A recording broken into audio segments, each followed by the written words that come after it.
taking an unconventional look at stocks, property, bonds, economics, and more. This is the Total Money Management Podcast with Steve Moriarty, Tom Hill, and Jacob Senior. All right, welcome to the Total Money Management Podcast. Trying my best not to say welcome back. We're going through the week that was. There we go. How are we, gents? Very well. Young fellas. Spring. Is it spring? It's spring, isn't it? Is it spring or autumn? No, it's going into autumn and then winter. Okay, yeah. I living? always get those mixed up. I don't know seasons. There aren't really seasons of a... There are two seasons, right? November to April. Remember? There's hot and not hot. Seasonality, boys. Seasonality. Hot and wet. Hot and wet. And there's cold and dry. Cold and dry. That's why we're now... Oh, at the minute it's cold and wet. What are we now? Explicit. Yeah. We're explicit. One of our podcasts has been classified as explicit. No, I think there's probably a handful. Apple split them into two groups. So. I'll stop saying bullshit all the time. Yeah, please. Yeah. Okay. Right, what do we got? We've got the week that was May 6 to 10. Key points we're going to kind of focus on today. Property similarities, US valuation metrics, rates on hold, COVID trouble, valuations, and trade issues continue to rise. I think there's a lot on this one about Mr. or Uncle Warren as well. He's like Grandpa Warren now at 93. I know, still kicking. He can't be your uncle. Well, you think he can be your uncle if you're like my age. Yeah, that's right? true. You think about that, though. I'm 61 and I could go, Uncle Warren. It's like, Jesus. No, he could be Daddy Warren for you. Yeah. If he was Daddy Warren to me, mate, I wouldn't be on this bloody podcast. I think we figured out his trick, though, right? You just make shitloads of money. And live off Coke and steak, and then you get rich. Yeah. But isn't that funny? Because, like all of us here are talking about exercise and, you got to eat right. And, you see all this stuff, all that bullshit about, you got to get up at 5 and you got to meditate, you got to do an ice bath and, blah, blah, blah. There's Warren Buffett, 93, basically exists on steak and Coca-Cola, does bugger all exercise, right? It's got one interest, money. And there he is at 93 and he's absolutely loaded. He's killing it. He's probably got some world-renowned doctor that he's paying $1 million a month to keep him alive. I reckon he just doesn't care. I reckon he just goes, who cares? I just have Coke and steak and I don't give a shit what else everybody thinks or what the science is. Do you reckon he does those leg exercises you do? Fair bit of he might have McDonald's. Might have a weak core. Yeah. But he did say, if you read the book by... I can't remember that lady's name, Snowball, right, which was the biography of Buffett. She said what he did with his children was, and I think it was with him too. I think it was him, not his kids. He said, I have a certain amount of calories that I'm allowed to eat, and that's what I stick to. And so if he made the calories by Coke and steak, that was fine by him. But it was like, for example, 1,000 calories. Right, a day or something. And with his kids, he used to pay them not to eat sugar. He used to say to them, well, if you don't eat the Kit Kat, right, I'll give you $1 or something like that. Like all these, but everything's money incentives for Warren, right? Everything's just about, well, his wife, I was saying to a friend during the week, someone said, is he active in any sort of charities and stuff? And I said, there's actually two. One was anti-nuclear stuff. He gives a lot of money to anti-nuclear stuff. And the other one was Planned Parenthood, or the opposite, like women's right to have an abortion. Unplanned. They were the two things he was really big on. And his wife, Susie, said at the time, Warren, you should really promote this stuff a lot, because that'd be really good and you should get more involved. And he basically said, Susie, I make the money. I'll give you the money and you do what you want with the money. But I'm really good at making money and that's what I'm going to stay with. So that was his, because Buffett talks about his circle of competence, find out what you're good at and stick with it. And that's a guy who's like, yep, I'm good at making money. That's what I'm doing. I'll make the money. I'll give it to you. And Susie, you give it to the girls, whatever, that's fine. But I'm making the money. There you go. Well, we obviously brought it up because he's just had his annual meeting in Omaha. Woodstock for capitalists. That's the one. What do we need to know about that one? Well, you probably need to know there's not going to be too many more at 93, but he's still pretty sharp. Like he had a really good tribute to Charlie Munger, which was nice, but Jesus, they've been together for about 60 years. You'd think, you wouldn't have too much bad to say about a partner of 60 years.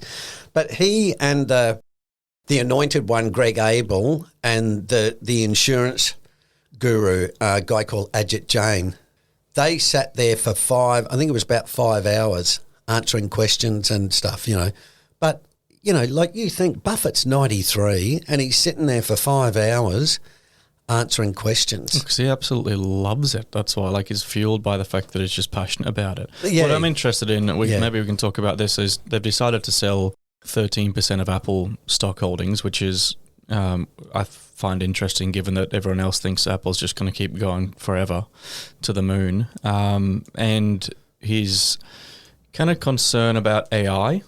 Yeah, I think that the Apple thing, I just think is rebalancing. I don't think there's... Had a good run. Well, it's just rebalancing. Like we were talking before we came on, right? The trick is rebalancing. Yeah. And it feels really weird because when something's winning, the last thing you think about is going, oh, yeah, I'm going to sell some. What the hell would you sell some for? You're making money because it's about the fluctuations, right? The volatility and the mathematics of volatility, which I won't bore you with here. But that Buffett understands that, right? Rebalancing over time makes you more money because of the volatility, right? The other one about AI, I think is just typical Buffett. Like the internet, well, it can be good or it can be bad. Okay, well, AI, it can be good or it can be bad. So I think at this stage, I remember when the internet first came in the late 90s and 2000 when it really started getting a roll on. And it was the same thing there that was, this is going to take over the world. And I think we talked about it a few months ago where, it was online shopping. Well, no one's going to go to the shops anymore. There's going to be all this goddamn vacant land because everyone's buying online. Well, that never happened. Even now, after 20 years, 25 years, online retail is still only about 7%. It's not a lot. And you look at the pandemic where it absolutely boomed, but as soon as the pandemic was over, everybody went back to the shops, right? Because it's more than just buying stuff. It's actually the whole shopping experience. Going there, you go there with your mates or girls go with their girlfriends. They go through all the shops, blah, blah, blah. They sit down and have lunch. Now they go to a movie, so it's a whole experience. It's not just, I need a shirt, I'll go online and buy a shirt. Yeah. I mean, with the AI thing, he's probably looking for more proof of concept. He's notoriously a little bit more conservative until he can prove that this thing's going to make money. And he's probably waiting. I mean, to his credit, he's concerned that it could lead to more financial scams, which the internet is obviously a gateway to. Where's he been the last 20 years? Yeah. But as soon as something starts to prove concept, like Apple did, he'll start to, his portfolio could change a little bit. It doesn't have long to do it. Have a look. This is why I say about Buffett. You've got to look at what he buys and when he buys it. Now, he bought Apple in 2014, and what he realised then, and this is what my argument about why he buys energy and utilities and low volatility, right? Because what he's buying is he basically buys infrastructure, right? Banks, financial infrastructure, energy infrastructure, right? So he buys all of these things that have low volatility, but what we were talking about up the road, Tom, they're all going to survive. Right? And Buffett says, I don't want any risk, right? Well, the only way to avoid any risk is to be 99 to 100% sure that the company you're investing in is going to survive.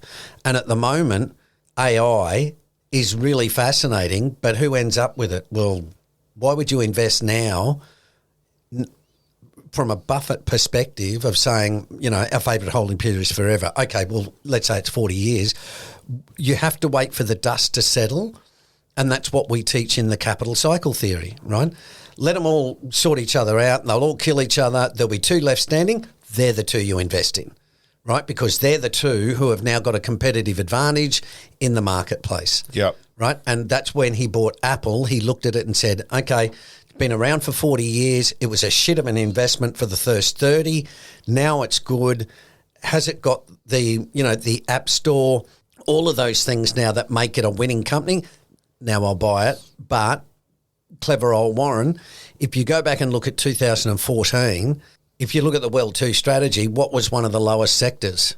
information. IT, yeah. IT, right? And what does he do? He buys the best company, right? So he buys the best company in an industry that's at the bottom, and he did it with Occidental Petroleum, right? Remember when we said, get into oil? Buffett got into oil when the whole sector's cheap, right? It's really quite simple. But everybody's intent on picking growth, right? Oh, I got to find the latest AI. No, dude, you got to find the one where there's a mispricing. Yeah, you just need to find the best company in a undervalued sector. Yeah, Well, yeah. In my mind, with the AI thing, I mean, there's 3 companies that'll be using a lot of it: Apple, Google, and Microsoft.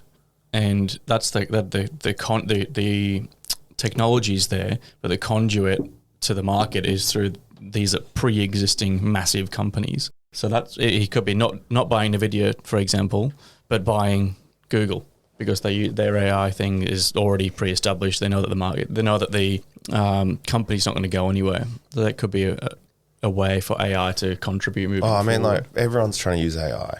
Like, every industry. Not everyone. You know? Dung. Yeah. Except old people over 60. Steve, Hey, what? what's Google? What's this stupid computer writing this shit by itself for? All right, what's on Monday? Property. Again.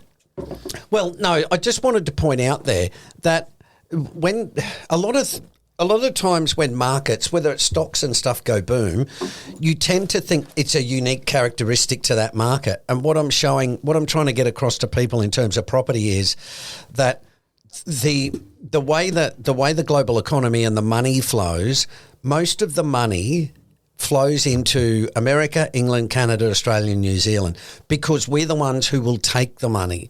If you go and say, I want to buy a property in Malaysia, and they go, we don't want your money, well, best of luck. You're not going to buy a property in Malaysia. If you go, well, I want to buy somewhere, and these 5 countries go, hey, we'll take your dough, well, guess what? That's where you're going to go and buy a property. Yeah. Right. So, and this has been going on for ages. And I just wanted to show people that Australia is not unique in our property boom. Right, it's been going on in the United States, the UK, Canada, even other Sweden. Germany had a touch of it. So what I'm saying is, it's a function of capital flowing around the world looking for somewhere to invest, right? And when interest rates were really low, the best thing people were buying was property, and the reason why was because you could leverage the shit out of it. Right, you could borrow $1 million at 1% or 2%, and only need to have 100,000. Right, well, that's an enormous amount of leverage and an enormous amount of risk, but it's been working so far. But I just wanted to show that like I think we mentioned last week, Asia's not the same, and Europe is not the same as America, and Australia, Canada, blah blah blah. We are different type of capitalists. We're much more free-flowing. Well, because like Bali, for example, right? If you want to get a place there, they'll let you get a 99-year lease or something. So you can never actually claim that as yours. That's exactly right. It's sort of kind of yours, but if you play up, well, okay, we're going to pull the contract. Yeah. Right? And it's just the way governments keep people in line. Well, there's immigration in the mix as well, though, right? Like those 5 countries are a lot more open to immigration. Absolutely. Yep. It's a key part of to keep their economy afloat. I think the budget this week, they're opening the doors to more immigrants coming in. No, they're cutting them. Oh, they're cutting them. They're cutting Yeah, them. right. But that's a function of political pressure, right? People are starting to say, well, house prices are going up. Why? Oh, because of all the immigrants. Whether it's right or wrong, doesn't matter. The political point is they're going, okay, people think it's immigration, righto, we better dial back. We've got to be seen to be doing something. Well, and now they're saying to universities, if you want foreign students, that's fine. You got to house them. Right, okay. Right, so there's all this, and that's when you know that there's tension in. And again, Jacob, it's happening in other places, right? That England and these places have got the same problem with the immigrants coming in. Especially post-COVID, when the economy was on its knees and they've gone, oh, anyone, just come in, spend your money, and we'll figure it out later. Yep, exactly. And remember the 4 C's, the long-term demographics are really bad for most countries. So what Australia's doing is saying, quite sensibly, Australia's saying, listen, we need to get a lot of people in this joint really quickly because our birth rate is falling, so we're not going to have enough labour then you get inflation, you get lower economic growth. So that's why they're saying open the floodgates and let all these people in, right? And then, give them permanent residence at the blink of an eye, let them become Australian really quickly rather than go through a really long, laborious process. Just like happened to you, right? I went through the laborious process. Yeah. What's that? Disgusting. I went through the laborious process. An expensive, laborious process. Yeah. But that's right. That's the point. Yeah. Now they're going, hey, just come on in. Yeah, no worries. Go have a job. Grab a house. Do what you want. Yeah. Well, on Tuesday, rates day, we spoke about the RBA kept rates on hold, but with inflation and everything, sentiment is that there's a good chance they're going to continue to rise. Yeah. Whereas there's been a lot of uncertainty around that, right? Like 1 minute, it seemed that, media's talking about we're predicting them to sort of slow down and potentially start to come back. Next minute, they're going to go up again. Yep. The constant here really is the uncertainty. Yeah. It's just listening to last week, it was, we bag economists because their predictions are terrible and they just continue to be terrible, but they sort of get it wrong. And then, when you overcompensate, like you say, it's going to go from 0 to 2. And then it goes from 0 to 5. And then at 5, what you do is you overcompensate and go, it's going to go to 10. And it's probably more likely to go to 6, right? Because you've got it wrong at the start. And that's what's happening now, I think, is now they're expecting rate cuts, right? Because inflation is falling. But I'm not sure whether we're going to get really big cuts. It'd go from 4.35 to 4.32, and then they'd expect a pat in the back, I think. Well, yeah. Oh, look at Yeah. After they got you into a loan at 2 and now you're paying 5 or 6, and then they're going, hey, look what we picked it. But I mean, the inflationary pressure that's inevitably coming over the next few years, I think that's going to be what cripples people. Yeah.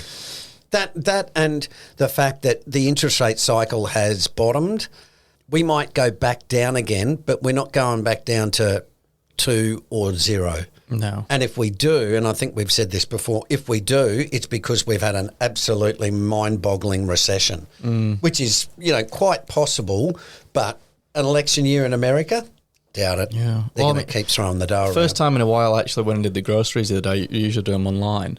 And I was shocked by how expensive things are. Yeah. You just don't really. You go online, you click, you spend $200 or $300, and it's whatever. Yep. And you get about 4 things in the fridge. Yep. But now I went in, I was like, and chicken was like $20. I was like, it's not. Well, it's just not. Yeah. How can people afford this? Well, but it's true.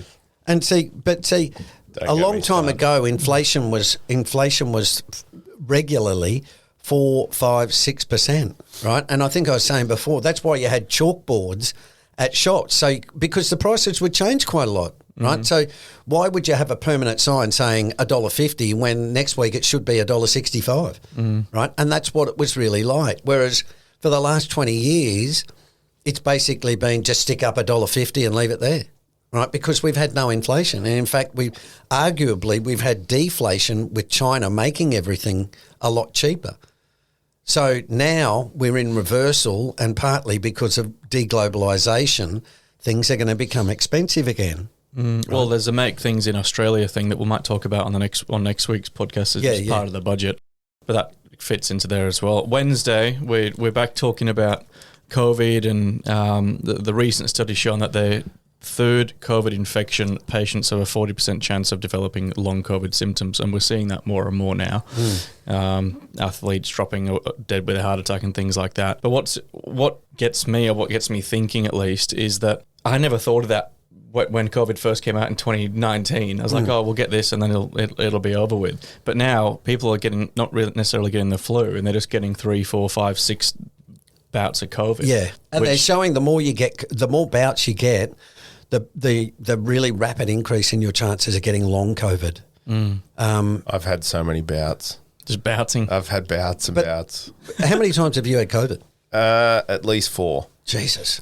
Yeah. Right. My kids have had it. I've got long COVID probably. Well, no, but longest. You've got to be careful of it, right? And like I said, I hate posting this stuff, right? And I do.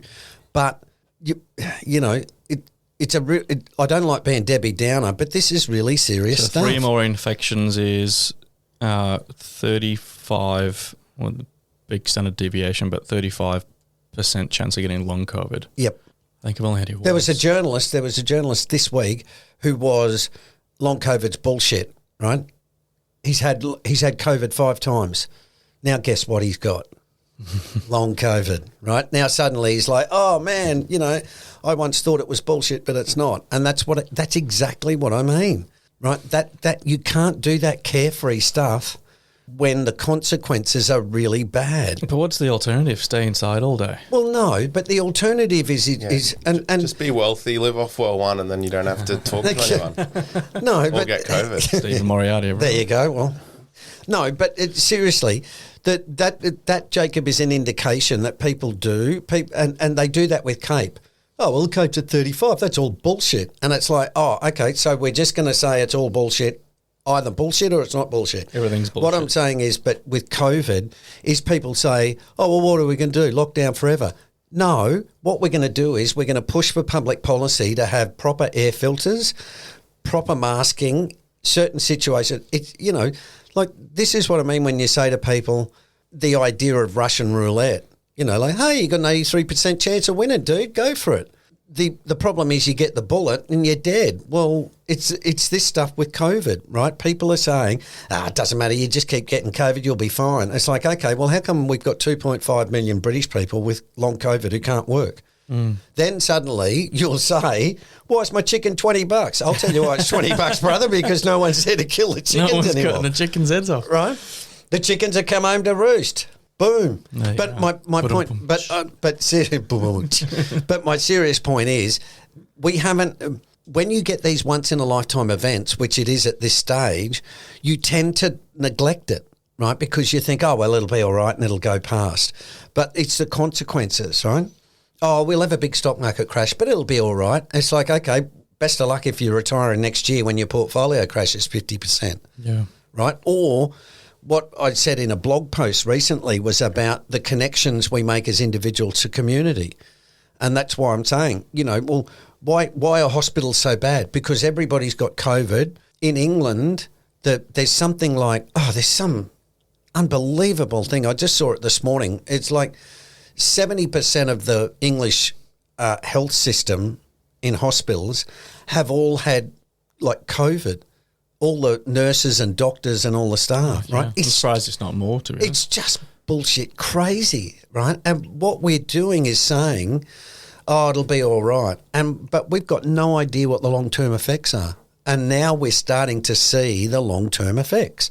Well, it's fair to say it's not going anywhere. And people that have had COVID 4 times, give it 4 years, you might have had it 8 times or 10 times. Yeah, but what they're going to do and what they're doing now is they now realise they've got to stop long COVID. So what they're doing now is they're working on vaccine. They're working on a vaccine to say, how do we stop? If we can't stop people getting COVID, how do we stop them getting long COVID? Well, the anti-vaxxers are back. Because but that's why the more people you get out of the workforce, the worse it is. Well, we're already in demographic decline. And then on top of it, if we say, Tom and Jacob are out and they're 30-year-olds, you guys are the productive forces of the economy and families, and we go, nah, sorry, they're all out now. Well, it's old guys like me. You got to man the pump. It's like, not on my watch. Mm-hmm.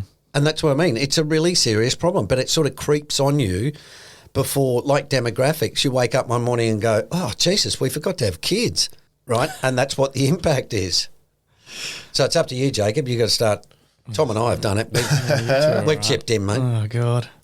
Oh, well, I'm the only one here with a smile on my face all the time. Oh, dear. Thursday. That's why you should have children and be miserable like us. Like the rest of you. Right? That's Maybe. Exactly right, mate. Share the burden. I'll take it on one day. Look, continuation of expensive US market. We talk about this a lot, but what's interesting here is the PE from its arithmetic mean is 137% above. We've just broken new highs in the S&P. Yep. Again. Dow's at 40 grand. Yeah. Beautiful. I mean, well won. Let's just take a minute to talk about the well won. You guys have absolutely had a stellar week.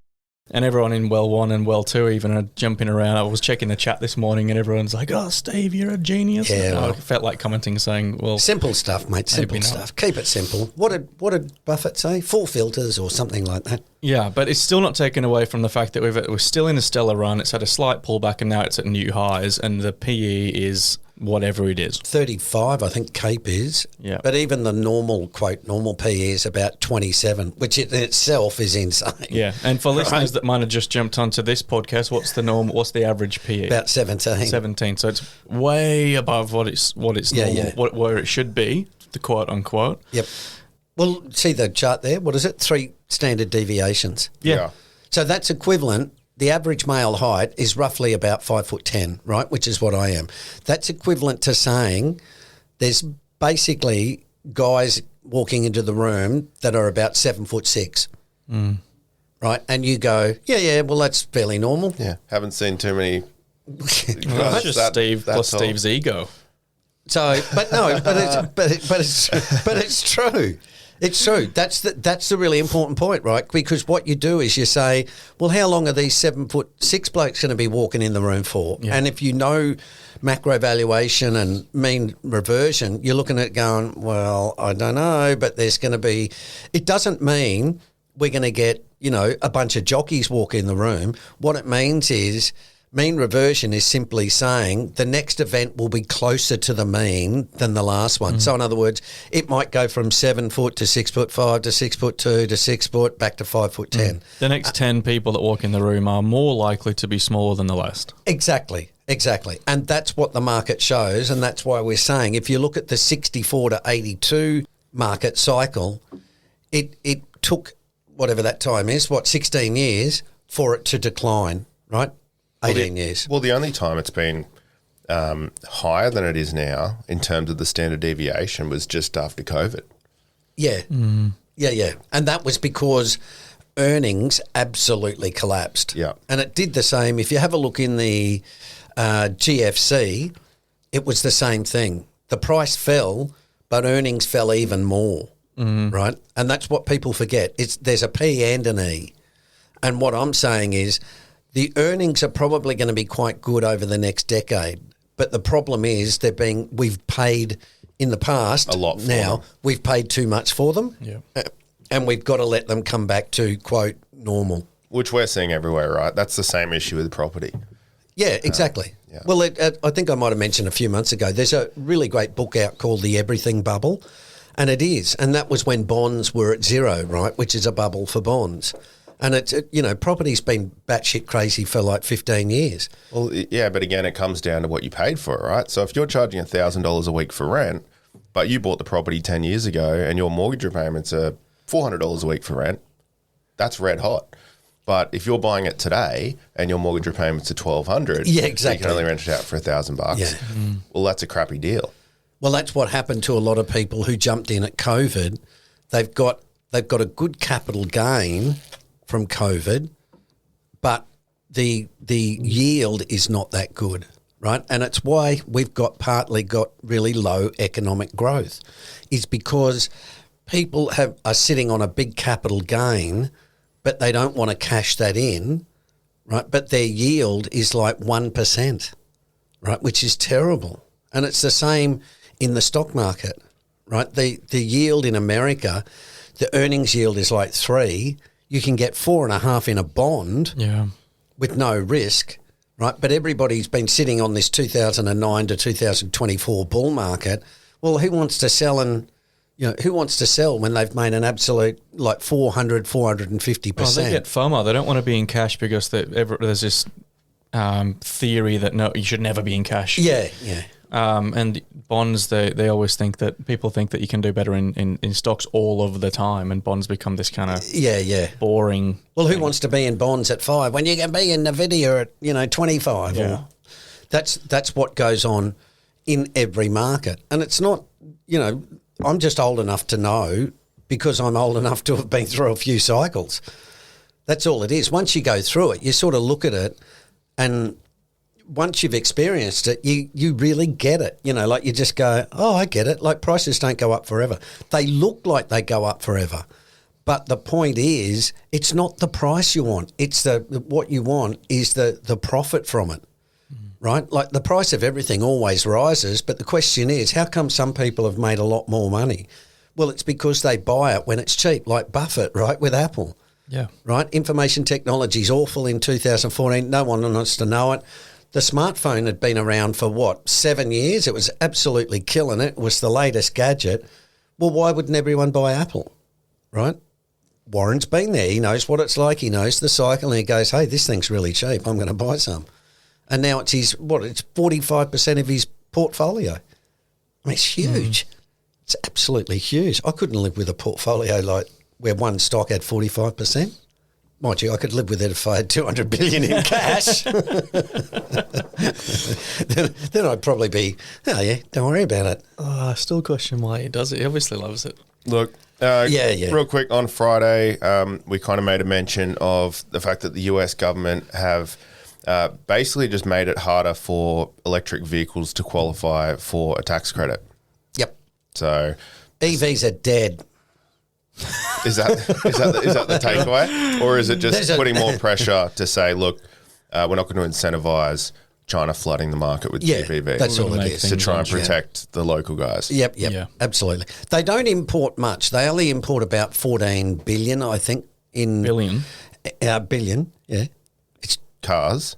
No. Dollars. Oh, dollars. 14. I'll turn it up. I was going to say. No, 14 billion is about what they import in Chinese. Look, it's a tiny slither, but what they're getting in now, because they know what's coming, which will be the problem that they had with Japan in the 80s, right? When they let the Japanese into the market, the Japanese flooded the joint, and GM, Ford, and Chrysler just struggled for years, right? Because they couldn't keep up with Japan. Well, and that's what's going on with China. And so they know now. And so what they're doing really early in the game is saying, listen, we need to knock this on the head right now. And Europe's doing the same thing. Yeah. Yeah. Look, last one, because I know we're getting close to having to wrap this up. The bonus point that we put in, and look, this is something that we've brought up a lot, but it is really important. At the end of the day, the main thing is where you started in terms of the price you pay. Yes. Right, that's what's going to really influence the return or your projected returns. The yield. Look at the this is probably my favourite chart, right? And because when you look at it over 10, 15, 20, 30-year periods, which they've got on the website, you see the difference in when you invest, when you start. And if you start when the cape is really cheap, you make really good returns, right? And when you start investing when it's really expensive, you make shithouse returns, right? Yeah. And it's as simple as that. But it goes for everything. If I buy Bitcoin at $100,000 Australian, then I'm not going to, I haven't done as well as if I bought it when it was 10,000. Exactly. Yeah. And that's the benefit of that. The benefit of that, Tom. Like a Bitcoin, Jesus, Lord help me. Have I not taught you boys anything? How to rebalance Bitcoin, How to rebalance, yeah. I love it when people do that. They go, oh, I love rebalancing. It's like, yeah, good on you. Like, I'm rebalancing my Bitcoin. I'm making a fortune. I'm like, oh, Jesus. You're all making more bloody money than I'm doing with rebalancing. I know. You know what I mean? Plodding away, just, building a portfolio. I can teach you how to do it. We got a course at Total Money Management, how to do it. Check it out. Licking your lips over 2%. Yeah. Jacob's like, well, I just made 10% yesterday. What are we in? May the 18th, right? Yeah. Bitcoin is what, like 70 grand or something? 67,000 US. Jesus. So I've been rebalancing from 20,000.